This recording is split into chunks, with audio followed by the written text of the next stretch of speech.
Nílé lóko lájò lẹ́yìn òdì mo kí gbogbo yín káàbọ̀ sí orí ìkànnì Gúúsùláìtì. Mo kí yín pé ẹ káàárọ̀, ẹ káàsán, ẹ káalẹ́ ní gbogbo tẹ́ bá tẹ́ láǹfààní láti máa wo ìkànnì Gúúsùláìtì. Àjíjẹ ara yóò máa jẹun, Ọlọ́run ní fẹ́ ṣọṣẹ́ gbogbo wa. Ojú tẹ̀ fún wò wá àti títẹ̀ fún wò wá lòdì, kò sì ní fọ́nà ṣe ẹ ṣeun. Gúúsùláìtì TV #1 Islamic channel jẹ́ ìkànnì tí ó wà fún oríṣiríṣi wáàsí àti ọ̀rọ̀ ẹ̀sìn látọ̀dọ̀ ọ̀pọ̀lọpọ̀ àwọn àfáà ńláńlá jàǹkàjàǹkà tí wọ́n mọ̀ máa ṣàlàyé ọ̀rọ̀ nípa ẹ̀sìn wa. Ní báyìí, ẹ bá mi subscribe sórí Gúúsùláìtì kí ẹ̀yin náà jẹ́ ọ̀pọ̀lọpọ̀ gbádùn àwọn fídíò tá a lọ fi síbẹ̀ lónìí ọ̀rọ̀. Ẹ bá mi like kí ẹ sì bá mi subscribe, ẹ bá mi share kí ẹ bá mi comment sórí àwọn fídíò ìṣẹ̀lẹ̀ ẹ̀ẹ́dẹ̀tì sí. Ẹ̀yin àgbàlagbà ṣe rí atẹ́gùn tí ń fẹ́ lẹ́nu ọjọ́ mẹ́ta yìí eléri ibú nìkan ló lè dùn mọ́. Bàbá wa Sheikh Alimi ṣe àlùbáríkà àwọn ni bàbá mọ̀sí gbá. Rahimahullah. Bàbá Sheikh Alimi àlùbáríkà àwọn ni bàbá lágége. Rahimahullah. Bàbá Sheikh Alimi ṣe àlùbáríkà àwọn ni bàbá lágbàjì. Rahimahullah.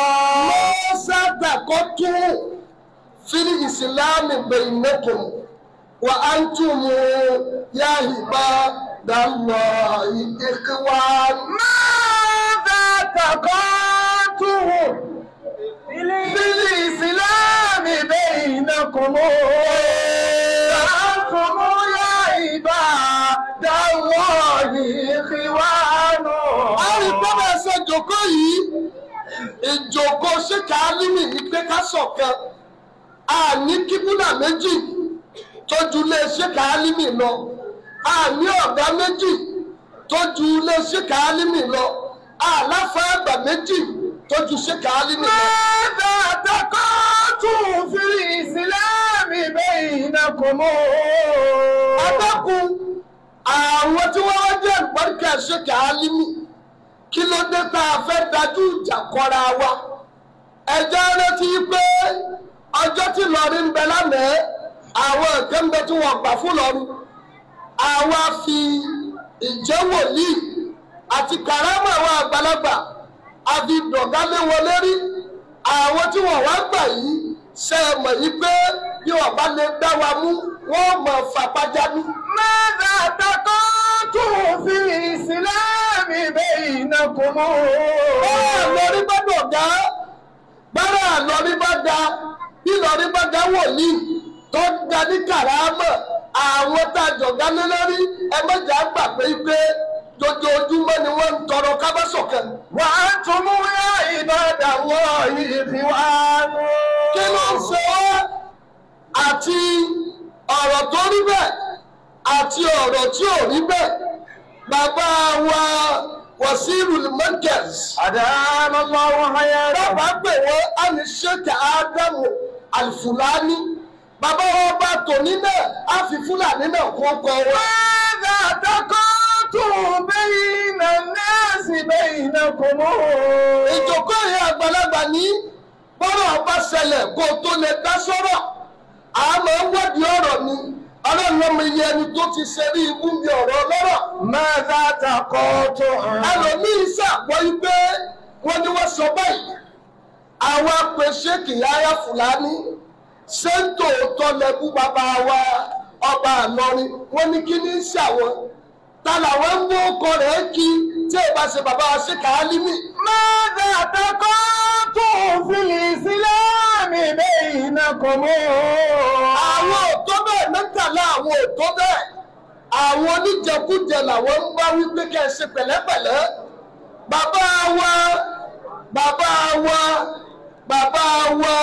Wasirul Markaz Adamallahu hayatahu. Wo Sheikh Alimi àwọn tá a wájọ́ mọ́ ẹ̀ lọ́rin tá a bá tẹ ẹ̀rá sì ṣe láàrin ara wa sọ́dá ká dájú ìjà kọra wa kí ló dé tá a pera wa kábára wa wí. Mādhā taqātum.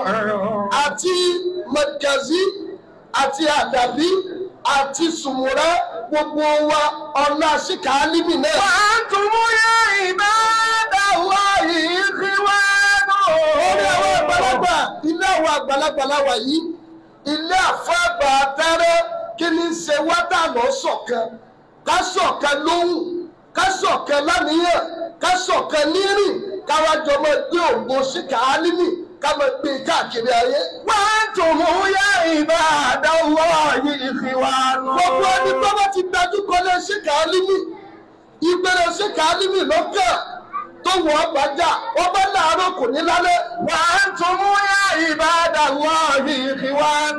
àwọn mùnáfìkì ẹjọ́ lọ ṣe pẹ̀lẹ́pẹ̀lẹ́ àwọn àgbàlagbà bára wọn ṣe láàárọ̀ wọ́n bára wọn ṣe lọ́sàn-án wọ́n tún bára wọn ṣe lálẹ́ àwa tá a ṣẹ̀ṣẹ̀ dé kí ló dé tá a fẹ́ ṣe tiwa lọ́tọ̀ọ̀tọ̀. وأنتم يا عباد الله إخوان.